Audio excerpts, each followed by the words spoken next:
noite. Boa noite a todos. Sempre grato por estar aqui, pelo convite.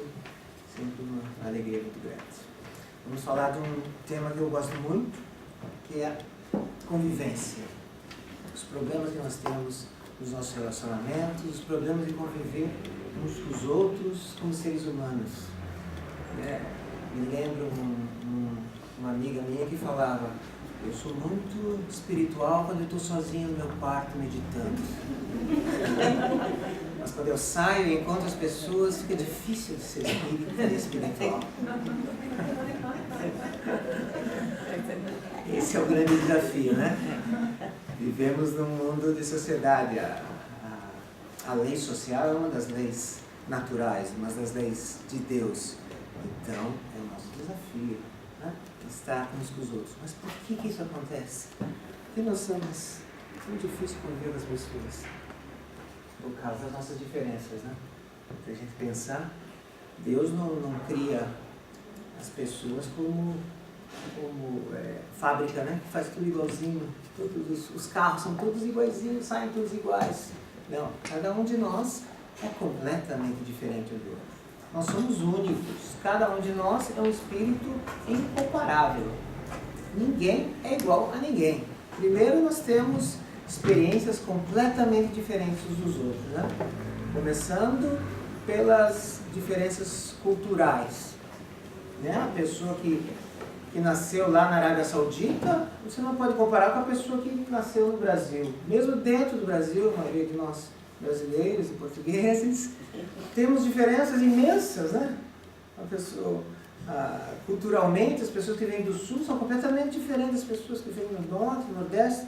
Então, começa aí as diferenças, né? Então, Deus nos cria únicos. Então, porque nós somos diferentes, logicamente nós vamos ver a vida de maneira diferente. Cada um de nós, mesmo nós aqui, dentro da doutrina espírita, né? Estamos ligados por algo que nos une, estamos tentando focar a nossa vida, buscando no Espiritismo um guia, né? Consolando as nossas diferenças e tal. Mesmo assim, cada um vai ver a coisa de uma maneira diferente. Então, imagine se a gente vai aí para fora, né? Então, nós temos que botar isso na cabeça. Somos diferentes. E isso é uma das dificuldades do relacionamento. Alguém sábio já falou, a nossa única semelhança é a nossa diferença. São as nossas diferenças. Tá? E as nossas diferenças não, né? Errei no português aí. Então, é isso. Nós somos únicos. E nós temos, então, que valorizar essa coisa única que cada um tem. Essa fagulha divina que cada um de nós tem. E às vezes nós esquecemos, né? Na correria do dia a dia, nós não nos não nos relacionamos humanamente com as pessoas, espiritualmente, esquecemos. Né? Vamos pegar um ônibus, a pessoa que está ali dirigindo o ônibus, nós às vezes nem olhamos para a cara dela, nem imaginamos como ela é, né? Porque nós estamos com a cabeça lá, a pessoa está ali simplesmente nos servindo, e a gente nem reconhece, nem olha nos olhos, nem fala um bom dia, nem nada. Aí você vê, é um relacionamento que a gente já escapou, né? Esqueceu. Então temos que lembrar dessas coisas, né? Teve um programa outro dia na televisão que eles estavam fazendo um teste. A pessoa entrava num hotel, acho que era um hotel, e a pessoa que estava atendia, ela se abaixava e uma outra pessoa se levantava. Uma pessoa completamente diferente. A maioria das pessoas não percebeu que a pessoa mudou. Para você ver que a gente não se percebe, né? Não se conecta com as pessoas muitas vezes. Elas passam desapercebidas na nossa vida. Não reconhecemos. Porque estamos centralizados em nós próprios, né? No nosso egoísmo. Então, as histórias, né? Temos histórias completamente diferentes. Então, não dá. Nós vamos ver a vida de maneira diferente. Como eu falei, culturalmente, nós somos completamente diferentes. A nossa formação, né? Dentro do nosso grupo familiar, cada um de nós foi criado de uma maneira diferente. Às vezes tem pessoas que tiveram conflitos com a família, tem pessoas que tiveram um lar ideal, né? Entre aspas, e tudo isso, a formação acadêmica, tudo, cada um tem uma história completamente diferente. As experiências que nós passamos na nossa vida são diferentes. Os nossos relacionamentos, cada relacionamento que a gente muda. Né? A gente vem de um jeito, a pessoa vem de outro. Quando nós nos unimos, já não somos como éramos antes. Então já muda. Então nós somos completamente diferentes. E falamos só de uma vida. Então, se a gente voltar então nas dezenas, centenas de encarnações que nós já tivemos, olha a nossa bagagem espiritual. Então não dá para achar que todo mundo vai pensar da mesma forma, que todo mundo vai concordar com tudo a todo momento, que todo mundo vai ter a mesma religião, que todo mundo vai ter a mesma filosofia de vida, vai ver as coisas diferentes. Nós vemos as coisas diferentes e temos que entender isso na nossa convivência. E daí, tinha uma coisa um pouquinho...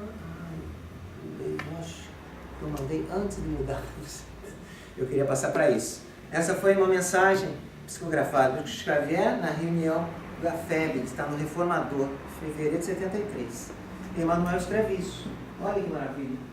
Senhor Jesus, faz-nos observar por misericórdia que Deus não nos cria pelo sistema de produção em massa e que por isso mesmo cada qual de nós enxerga a vida e os processos de evolução de maneira diferente. Falou tudo, né? Então, vemos as coisas de maneira diferente. Temos que aceitar e respeitar a opinião dos outros. Não sempre condizendo com a nossa, mas respeitar e ver que cada um vê a vida de uma forma diferente. Voltando lá. Humildade e orgulho. Bom, isso a gente fala toda hora na doutrina espírita, né? São os dois extremos, assim, né? A humildade, então, nos fala, junto com a caridade, a maior das virtudes. Pois ser humilde, na verdade, a maioria dos nossos problemas vão se encerrar. Porque esse é o grande desafio de todos nós. Porque nós somos extremamente orgulhosos. Quem acha que não é orgulhoso, não se conhece direito ainda.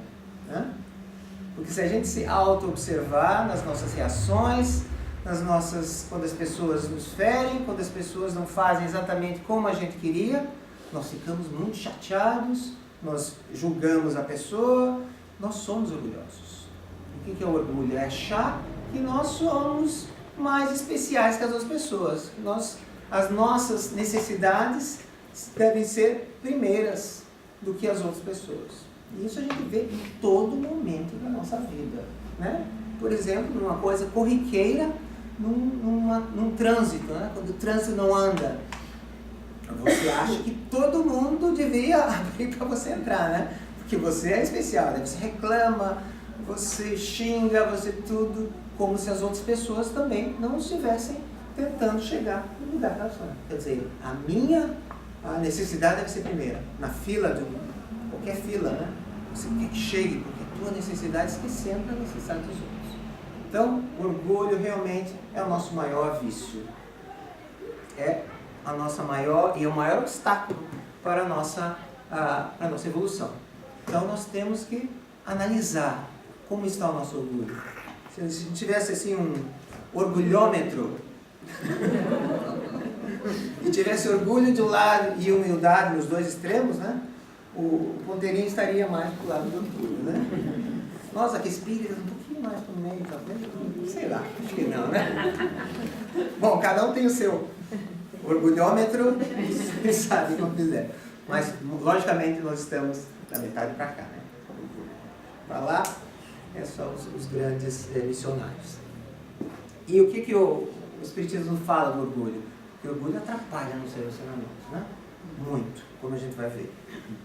No Evangelho fala o seguinte: é o pai de todos os vícios, é a gênese das mazelas da alma. O que é a gênese? É a fonte, né? Todos os outros defeitos, as nossas mazelas, vêm do orgulho. Se a gente pensar qualquer outra coisa, vem do orgulho. A cobiça. Por que você cobiça? Porque você se acha melhor, que você precisa ter mais.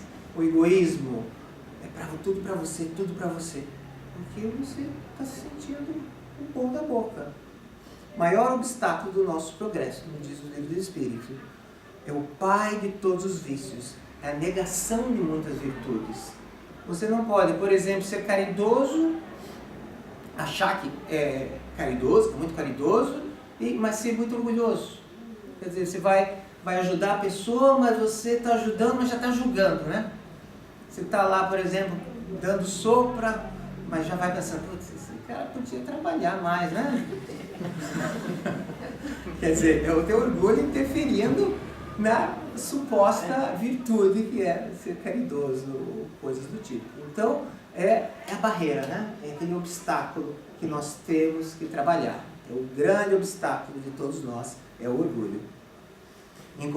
Olha isso aqui. Encontramos no fundo e como móvel de quase todas as nossas ações.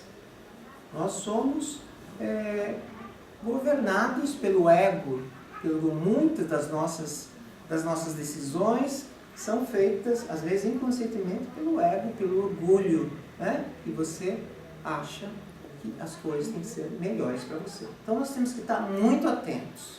E quando nós somos atentos e percebemos essas coisas em nós, é o começo da mudança.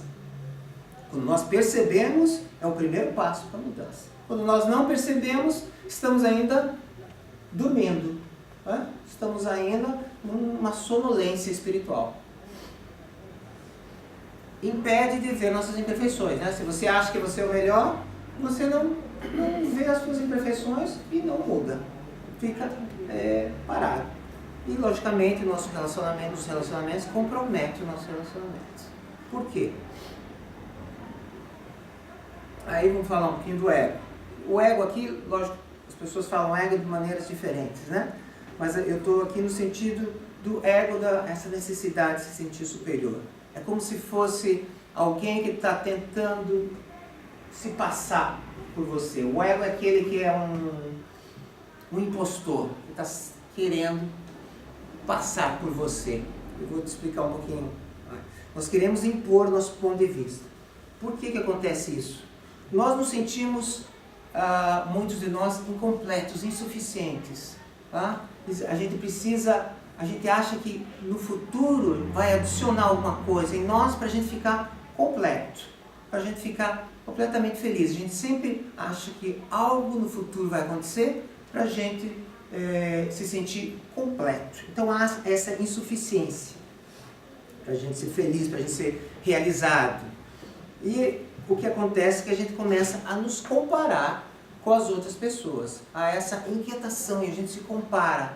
A gente fala, aquela pessoa tem mais que eu preciso ter tanto quanto ela. Ou aquela pessoa comprou o telefone mais moderno que tem. E aquilo te incomoda. Né? Às vezes é inconsciente. Se a gente pensar, a gente vê isso. Você quer também equivaler. Por quê? Há essa necessidade de você ser superior à pessoa. Se a pessoa tem uma coisa a mais que você se sente inferiorizado. Quer dizer, o ego se sente inferiorizado. Por exemplo, essa contínua comparação com os outros, que é a principal recurso do ego. Sempre se comparar com as pessoas. Sempre querendo mais que a pessoa. Aquela pessoa tem mais, você quer ter mais também. Daí também outras coisas, né? A pessoa é fisicamente bonita, também já te incomoda, você se sente inferiorizado. Então você tenta, ou a pessoa é mais, aquele que faz exercício e tal, mais forte, aquilo, né, te incomoda. Você quer sempre se sentir mais superior. O ego, sempre o ego. Mais inteligente, às vezes a pessoa tem mais conhecimento e aquilo incomoda. Sempre a gente tenta comparar, ter mais, saber mais, ser mais importante em certas situações, né, no trabalho, que a pessoa se destaca, aquilo incomoda o ego. Então nós temos sempre tentando buscar esse medo de ser inferior às pessoas e aquela necessidade de ser superior. É o orgulho, é o ego em nós. Imagine, logicamente, veja isso nos relacionamentos, né? Essa inquietação contínua, toda vez que nós nos relacionamos com a pessoa, quando a gente se encontra com as pessoas, já é às vezes esse julgamento. Tá? O que a pessoa tem e tal, essa necessidade que nós temos. necessidade de sentir superior e receio de ser inferior. E reforça essa falsa identidade. É como esse ego, ele quer realmente que você vá atrás disso, né? Que você se sinta superior. E esquecemos que todos nós somos iguais. A humildade é exatamente isso, não é ficar inferior. A humildade, né? Às vezes as pessoas se confundem humildade ser inferior. Não, humildade nos nivela. Todos somos espíritos, todos somos humanos. É essa consciência que todos somos iguais.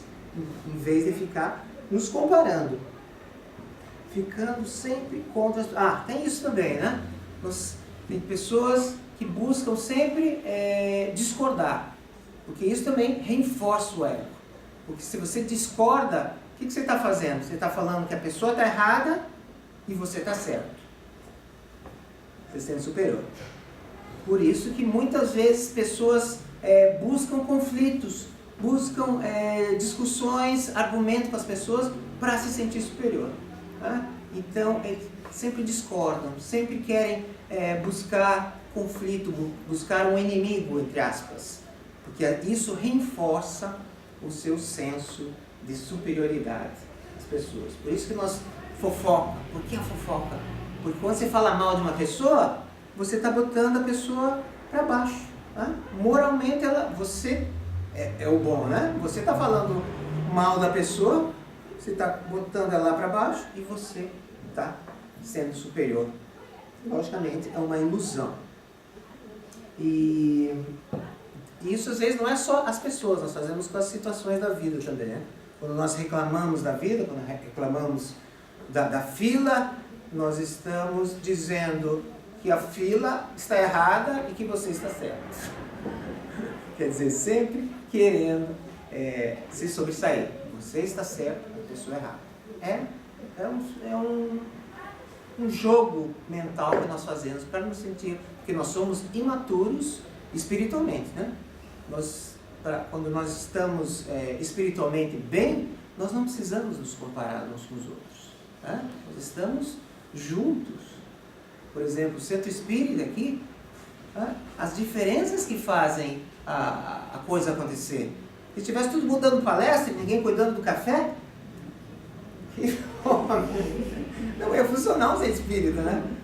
Cada um tem que fazer a sua parte. As diferenças é a engrenagem do relógio que faz funcionar o relógio, né? Se fôssemos todos iguais, seria boring e nada funcionaria, né? Graças a Deus, cada um faz a sua coisa. E é isso que nós temos que celebrar. As diferenças nós temos que celebrar, em vez de ficar brigando com as diferenças, né? E daí, queremos impor nosso ponto de vista, né? É ego, é orgulho. Né? Às vezes, a pessoa nem é verdade o que ela está pensando, mas ela está tão, com tanta necessidade, convicta. Não. Ela sabe que aquilo não é verdade, mas ela tem essa necessidade de vencer o argumento, de triunfar na discussão. Então, ela fala qualquer coisa para ela ganhar a discussão, né? É ego. E às vezes explode e usa violência e tal, mas ela triunfou. Então, o ego triunfou novamente. Então, a gente tem que perceber essas coisas que acontecem, né? E quando a pessoa estoura, imagina o que acontece com o corpo, né? Toda a energia que devia estar fluindo com harmonia, cria essas coisas, só para você ser o certo na discussão. Então temos que cair na realidade, né? E ver como o orgulho, o ego nos atrapalha. Nós usamos às vezes a verdade, a nossa verdade, para agredir, em vez de usar o amor, né? Às vezes queremos impor nosso ponto de vista e ferimos as pessoas. Verdade como um arco feliz. Perigo da vaidade intelectual. Jesus já falava dos fariseus, né, que sabiam muito, mas não usavam aqueles ensinamentos para a sua autotransformação. É a mesma coisa nós aqui, né? O Espiritismo nos dá tantos recursos, tanto conhecimento. O que a gente pode fazer com esse conhecimento? Ou nos autotransformar, ou a gente pode, né, orgulho, eu sei mais que aquela outra pessoa. Começa, né? Só enriquece o intelectual e o ego e nós não nos transformamos. O Espiritismo está aí para a nossa autotransformação. Senão, fica só no intelecto e não funciona, né? Como eu falei, as diferenças é como uma vantagem, não como um obstáculo.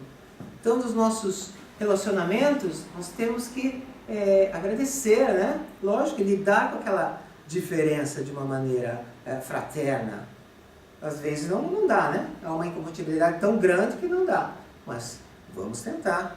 Discordar é um processo natural da nossa individualidade. Como foi falado no início, somos indivíduos únicos. Não vamos ver as coisas da mesma forma. Seja num grupo de estudo, seja num grupo de trabalho, há discordâncias e precisa haver discordâncias. Senão, se todo mundo pensa igual, né, a coisa não vai para frente. As pessoas veem as coisas diferentes, um vê um pouquinho daqui, outro vê um pouquinho de lá, e assim vai. Respeitar e aceitar as opiniões. O nosso ego, ele trabalha tanto a nossa coisa que a gente às vezes nem se relaciona direito com as pessoas, a gente rotula as pessoas, né? Por exemplo, aquela pessoa que fala demais, você já rotula, essa aqui fala demais, carimbo. Cada vez que aquela pessoa vem, você nem interage com ela como ser humano, porque você já botou, né, uma estampa ali que ela fala demais, você já vai com o pé atrás.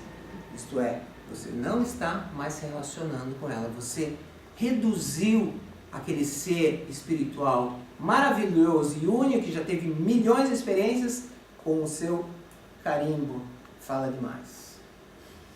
E você já não está se relacionando, né? Você já bota um carimbo na pessoa, quando você já faz um rótulo que ela é assim, você já é um tipo de violência, na verdade, que a gente faz com as pessoas, né? Nós diminuímos, reduzimos a pessoa a uma caricatura. Né? A pessoa vem até você e você já tem aquele rótulo. Você não interage com as pessoas. Nós temos que tirar essas coisas, essas barreiras da nossa vida. E se ligar às pessoas totalmente, né? Energeticamente. Quando você fala com uma pessoa, não é só com os ouvidos que a gente fala com o nosso ser espiritual todo. Você envolve a pessoa na sua atenção. Ah, mas nós, com o nosso orgulho, o que nós fazemos? A pessoa está falando, você já está pensando o que você vai falar. Ah, a pessoa não deixa nem acabar o ponto de vista dela, você já interrompe e já fala o que você quer falar. Porque a tua opinião é mais importante. Por causa do orgulho, né? Você é superior, então você quer botar o teu ponto de vista. Nem escutou o que a pessoa falou. A pessoa falou, você estava, o teu pensamento, que é livre, totalmente livre, estava pensando já, retrucando o que a pessoa falou, nem escutou o que a pessoa falou. Então, nós temos que interagir com cada um que a gente vê na nossa vida, que cruza o nosso caminho, com mais amor, com mais fraternidade, sabendo que aquela pessoa é um irmão na nossa família universal. Né? O motorista de ônibus, aquele que atende você no banco, aquele que atende é tanto quanto aquele da tua família que você vê todo dia. Né? Ter essa consciência em todos os nossos relacionamentos, sejam relacionamentos fugazes, rápidos, e os relacionamentos do dia a dia, que nós temos que ter, logicamente, mais cuidado. Né? Os que estão no dia a dia é como... Quem falou isso? Acho que é um dos livros do André Luiz, Agenda Cristã, que nós temos que tratar as pessoas da nossa... Acho que eu falei aqui na última palestra, como se fossem visitas. Né? As pessoas da nossa casa, da nossa família, nós temos que tratá-las como se fossem visitas. Né? Aquele cuidado todo quando a visita vem, você limpa a casa, dá aquela... Nós temos que tratar as pessoas do nosso dia a dia assim. Nós fazemos totalmente o contrário, né? Isso a gente já falou. Tirando o Evangelho, de todos os que hajam dito a seus irmãos, trabalhemos juntos e unamos os nossos esforços com as nossas diferenças, unamos, a fim de que o Senhor, ao chegar, encontre acabada a obra. Porquanto o Senhor lhes dirá: vinde a mim, vós que sois bons servidores, vós que soubesses impor silêncio aos vossos ciúmes e às vossas discórdias, a fim de que daí não viesse dano à obra. Logicamente ele está falando de uma obra maior da humanidade, né? Mas isso também se relaciona ao nosso grupo familiar. Impor silêncio, é importante impor silêncio às vezes. Às vezes a discussão está num ponto que todo mundo vai brigar, né? Quietinho, vamos impor silêncio às nossas discórdias. Às vezes sim, às vezes tem que falar o que você acha, de uma maneira fraterna, né? Como você fala é tão importante. Mas às vezes o silêncio é a melhor política. Sempre pensando no todo, não na sua própria necessidade. Para não dar dano à obra. Mas ai daqueles, por efeito das suas dissensões, houverem retardado a hora da colheita. Às vezes nós discutimos e atrapalhamos, né, aquela obra que estava sendo feita. Sendo em casa, né, qual é a obra da família? É o amor. Esse é o ideal da família. Logicamente, há muita dificuldade, mas esse é o nosso objetivo. Façamos, pois, a nossa parte, isso tudo tirado das obras, né? Façamos, pois, a parte que nos compete, a começar pelo exercício da tolerância e do respeito ante as opiniões alheias, de tal forma que os atos mais simples da nossa vida possam refletir as claridades que a doutrina espírita já projetou dentro dos nossos corações. Tolerância com as outras pessoas, respeito às opiniões alheias, recordando ainda e sempre nosso modelo é Mestre Jesus. Os meus discípulos serão reconhecidos por muitos se amarem. Fora disso poderá haver intelectualismo, como eu falei. Muita informação e pouca ação. Cabeça cheia de informações. Nós temos informações suficientes para a nossa mudança. Se nós parássemos agora e não estudássemos mais, nós já temos o suficiente para começar a nossa mudança, com certeza.